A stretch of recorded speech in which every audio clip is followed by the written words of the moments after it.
I just wanted to tell you some surprising information about the UK's Prime Minister, Keir Starmer.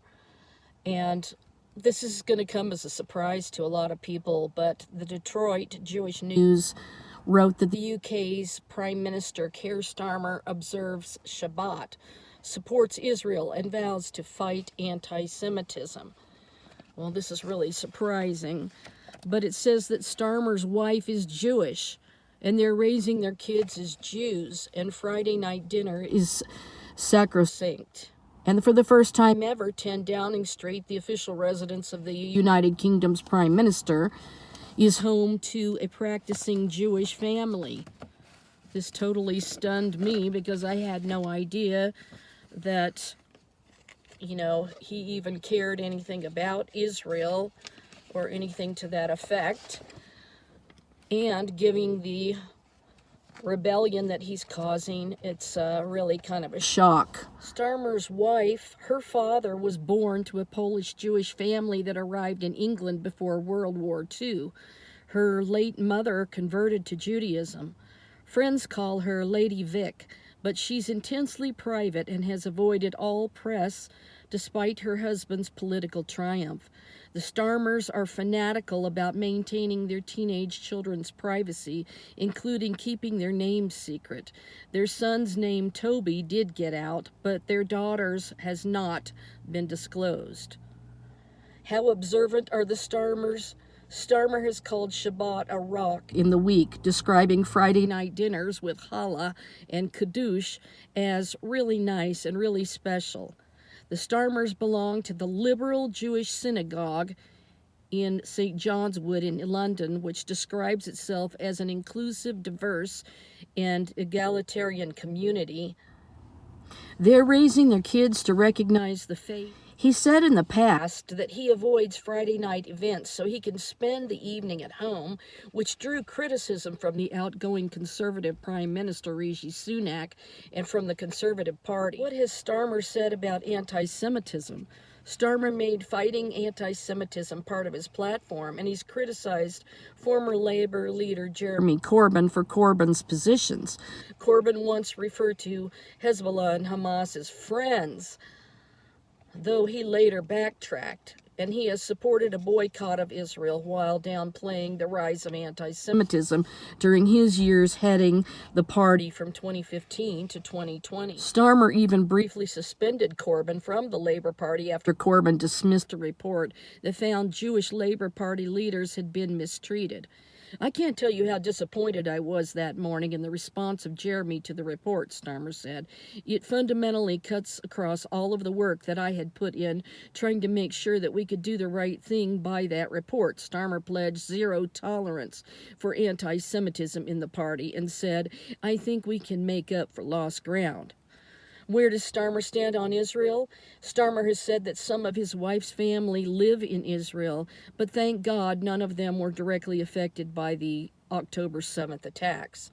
Shortly after October 7th, he said he felt a deep sense of shock at the situation, adding that we stand by Jewish communities here and we stand by it here, and also criticized the BBC for refusing to call out the terrorists. On October 11th, he reiterated that Israel has a right to defend herself and Hamas bears responsibility for the terrorist attacks. But more recently, he said that the first and most fundamental thing is getting that ceasefire, ensuring that we can get hostages out, while underscoring his steadfast support for the country. I will not try and bully Israel into making concessions that are not in its interest, he said. Israel deserves to live in peace and security. While Starmer said he opposes the notion of Israel annexing parts of the West Bank, he also opposes a boycott. His stance has made his family a target for pro-Palestinian protesters. In April, a prosecutor said that Victoria Starmer was intimidated and scared after a demonstration effectively forced her out of her own home. How did Starmer's positions impact the Jewish vote in the election?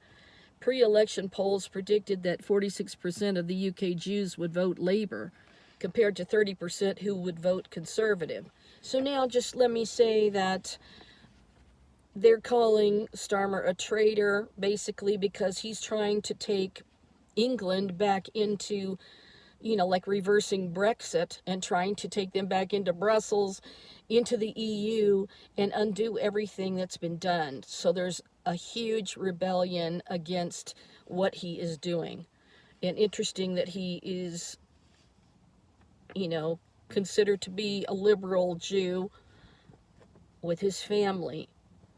Now, there's another article. This was written in 2024.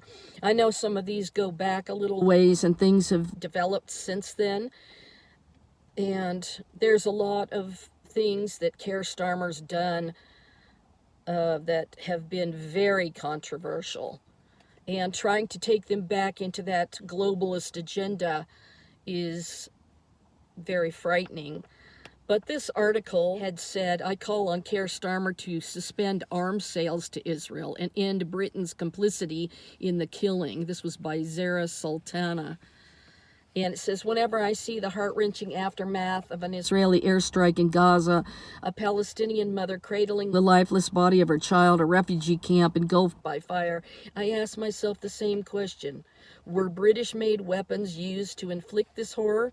Almost certainly the answer at times is yes. Raining down hell on Gaza is Israel's fleet of F-35 fighter jets, described by their manufacturer as the most lethal fighter jet in the world.